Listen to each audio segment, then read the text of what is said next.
Hello everyone and welcome to another exciting video of our series that is mains answer writing. In this video we're gonna break down the syllabus of society in topic wise manner. अब इसमें अपन जो हर एक question का PYQ में जो आए हैं उनका ब्रेक डाउन करके जो कि कीवर्ड्स है उन सबको एक्सप्लेन करेंगे। जैसे कि देखते हैं इंट्रोडक्शन में सोसाइटी की क्या रिक्वायरमेंट है। तो इंट्रोडक्शन में mainly thinkers, definition, theories, example से अगर अपन ने स्टार्ट किया तो it can give us an extra edge in the exam. तो उसके बाद आते हैं डायरेक्टली सिलेबस के पास और उसमें फर्स्ट पॉइंट है salient features of Indian society and diversity of India. इसमें कवर होगा unity, pluralism, social stratification, kinship, rural urban continuum, social mobility, family system. ये सारे कीवर्ड्स हैं जो कि अगर अपन ने एग्ज़ाम में आंसर में मेंशन कर दिए तो ये एक्स्ट्रा एज दे देगा अपने को। और ये जो क्वेश्चन लिखा है मैंने टॉपिक वाइज, जो क्वेश्चन आया है इस टॉपिक से, जितने क्वेश्चन आए हैं PYQ में उसका नंबर है, जैसे कि 10 questions from unity and diversity. उसके बाद आते हैं role of women and women's organisation. तो इसमें क्या कवर होगा, कंटेम्प्रेरी एंड हिस्टोरिकल वुमेंस।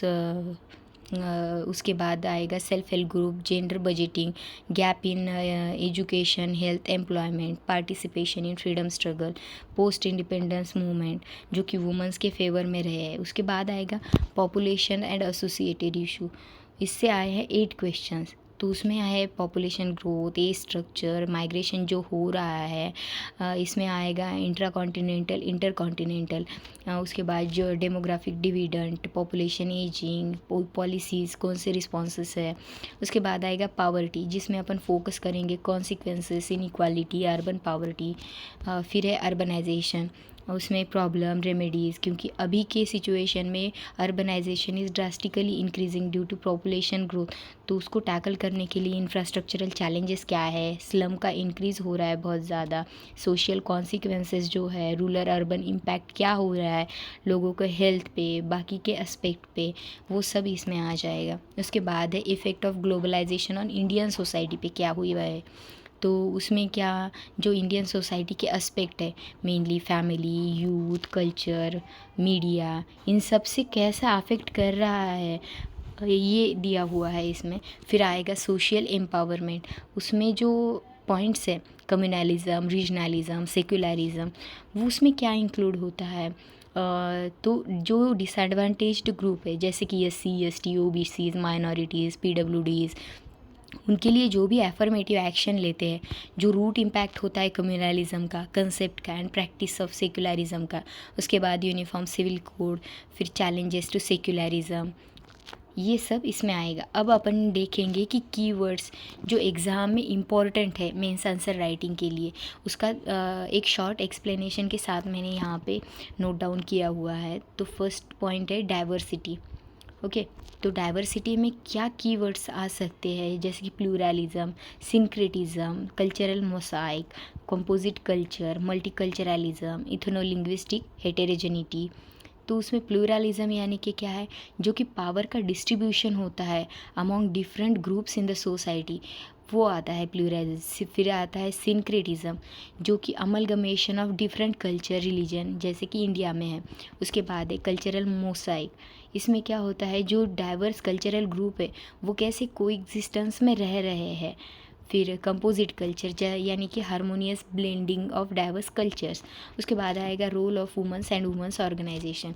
इसमें इंपॉर्टेंट कीवर्ड्स क्या है, जैसे कि जेंडर मेन स्ट्रीमिंग, मतलब क्या आएगा इसमें, जो पॉलिसी मेकिंग अप्रोच है जो कि बोथ मेन एंड वुमेन का इंटरेस्ट ध्यान में रखकर और उनके कंसर्न्स ध्यान में रखकर पॉलिसी मेकिंग करना। पैट्रियार्कल बार्गेन यानी कि जो वुमेन को कॉम्प्रोमाइज़ करना पड़ता है to avoid the disadvantage in male dominated society, वो आ जाएगा। फिर ट्रिपल बर्डन, ट्रिपल बर्डन यानी क्या रहता है कि रिस्पॉन्सिबिलिटी, पेड वर्क का रिस्पॉन्सिबिलिटी, अनपेड जो डोमेस्टिक वर्क उसको करना पड़ता है घर पे, और फिर इमोशनल लेबर। तो feminist consequences, awareness, feminisation of labour, जैसे कि एग्रीकल्चर में हो चुका है। एग्रीकल्चर में ज़्यादा इंडिया का पॉपुलेशन वहीं पे लेबर है, यानी कि 52% अराउंड, तो वो फेमिनाइजेशन मतलब फीमेल्स ही ज़्यादा वर्कर है वहाँ पे। फिर आएगा पॉपुलेशन एंड एसोसिएटेड इशू, उसमें क्या है, डेमोग्राफिक डिविडेंड। डेमोग्राफिक डिविडेंड यानी क्या है, ग्रोथ पोटेंशियल है, ये जो पॉपुलेशन के आराइज से फॉर्म होता है, मतलब जो वर्किंग एज पॉपुलेशन है कितना आउटपुट दे सकता है, वो डेमोग्राफिक डिविडेंड। इसके बाद है डिपेंडेंसी रेशो, मतलब जितने पीपल्स डिपेंड है वर्किंग एज पे वो आएगा। फिर over population paradox, ageing population, जैसा कि अभी इटली में हुआ है, जिनका बर्थ रेट बहुत ही कम है, जापान, इटली। फिर आएगा population momentum, population grow even after fertility rate decline. फिर fertility transition, high fertility rate से लो फर्टिलिटी रेट में जो पॉपुलेशन का ट्रांजिशन होता है।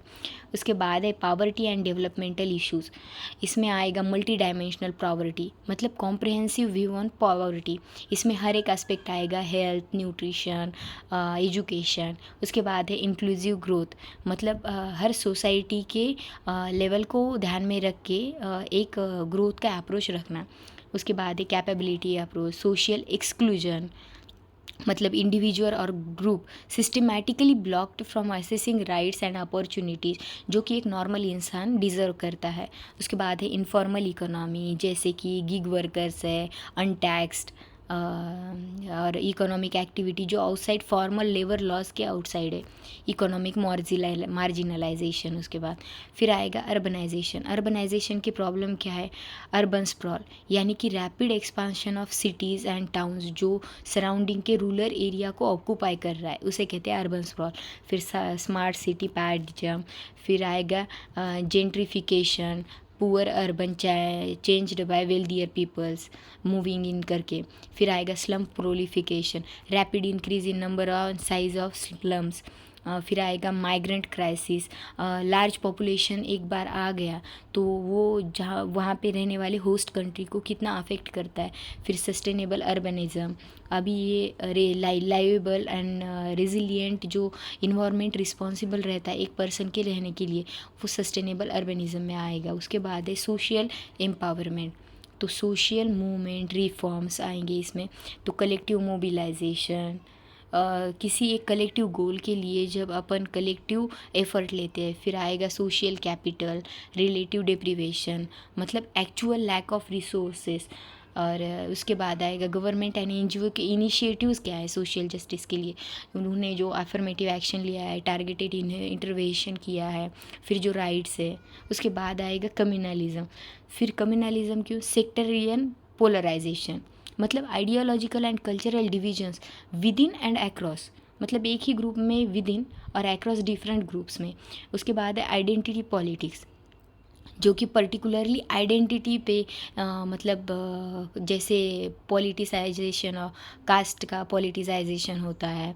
Religious fundamentalism, strict adherence to sacred text. Okay. उसके बाद है mob vigilantism, inter community conflict, sectarianism, मतलब division and conflict between different groups in a community. उसके बाद है रीजनलिज्म। रीजनलिज्म में कौन कौन से कीवर्ड्स इंपॉर्टेंट है, सब नेशनलिज्म, मतलब people with belief in shared past, और जैसे इथनिक ग्रुप रहते हैं जिनका लैंग्वेज सेम है, या ऐसे ही।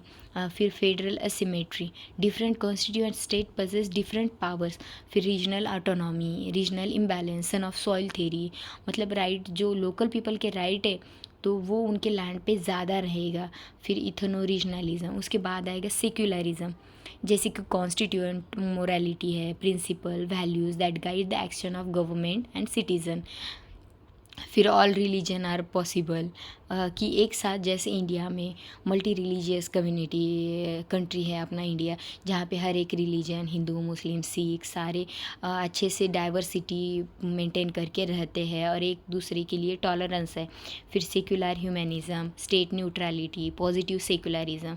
उसके बाद आएगा ग्लोबलाइजेशन, क्योंकि ग्लोबलाइजेशन के इम्पैक्ट इंडियन सोसाइटी पे क्या हो रहा है, तो उसमें क्या आएगा, मैकडोनल्डाइजेशन। उसके बाद है globalization, cultural resilient, hybrid identity, मतलब complex and multifaceted natures of individuals identity. उसके बाद है इफ़ेक्ट ऑन इंडियन सोसाइटी क्या है, डिजिटल डिवाइड हो गया है, मतलब जो लोग already have access to the internet and those who don't have, फिर कंज्यूमरिज्म, फिर गिग इकोनॉमी, ट्रांजिशनल मोबिलिटी, ये सारे पॉइंट्स और कीवर्ड्स बहुत ही इंपॉर्टेंट है। अगर ये अपन ने आंसर में इंक्लूड कर लिए तो it will definitely give us an extra edge. और फिर कंक्लूजन में क्या आएगा सोसाइटी के आंसर में? Summary, way forward, quotation, thinker, solution. देखिए हर एक सब्जेक्ट का एक अलग तरह का आंसर का क्वेश्चन का डिमांड रहता है, जिसमें अपने को उस डिमांड को फुलफ़िल करना पड़ता है।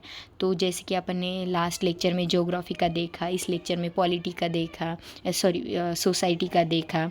तो ऐसे ही बाकी की सीरीज़ के लिए बने रहिए। आज के लिए इतना ही।